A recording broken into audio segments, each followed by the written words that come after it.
Celebrating 90 years of Social Security, 35 years of the ADA, with Nora Dowd Eisenhower. Imagine American society without Social Security or the Americans with Disabilities Act, ADA. Much of what we take for granted today simply wouldn't exist. That's the vibrant conversation explored in a recent episode of Plan Lehigh Valley, where hosts Margaret McConnell, Becky Bradley, and Matt Assad from the Lehigh Valley Planning Commission welcome Nora Dowd Eisenhower, AARP Pennsylvania's volunteer state president, for a deep dive into these two pivotal programs as they hit milestone anniversaries, Social Security's 90th and the ADA's 35th. If you think these programs only affect seniors or people with disabilities, think again. The group looks back at how radically different life was before these landmark initiatives. Picture a time when aging meant uncertainty and vulnerability, or when barriers, literal and social, kept millions of Americans isolated from community life and economic opportunity. Both Social Security and the ADA stepped in to change that. But here's where the conversation gets heated. Many people now worry about Social Security's future. Will benefits last for the next generation? Are the rules outdated, or is reform overdue? Each host unpacks the current debates and looming questions surrounding these issues. And this is the part most people overlook. Social Security and the ADA might seem like separate entities, but their underlying missions run parallel: support, dignity, and greater inclusion for all Americans. The discussion challenges listeners.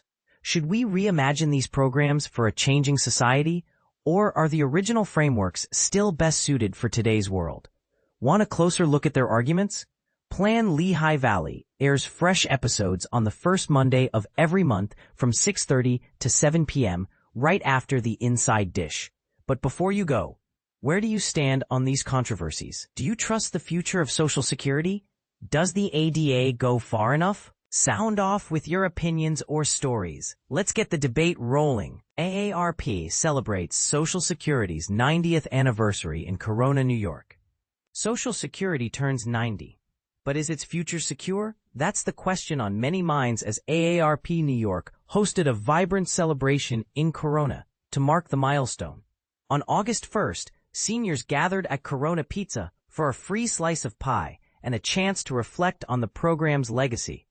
This event was part of AARP's statewide Slices of the Story campaign, which includes 150 pop-up activations across New York to honor the program's 90th anniversary on August 14th. But here's where it gets controversial. While the party was in full swing, Representative Grace Meng, D-Sticks, was fielding concerns from constituents worried about the program's survival under political pressures. "We fought back this year," she said, referencing efforts to eliminate phone services and close local offices, moves that were ultimately reversed thanks to community pushback. And this is the part most people miss. The fight isn't just about policy.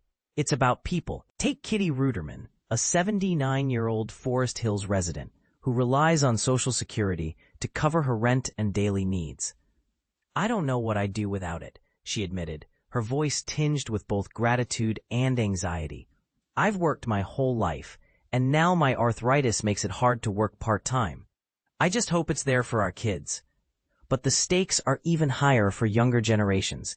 AARP's Beth Finkel revealed a troubling trend. Only 25% of 18 to 24-year-olds trust Social Security, with overall confidence dropping 7% in recent years.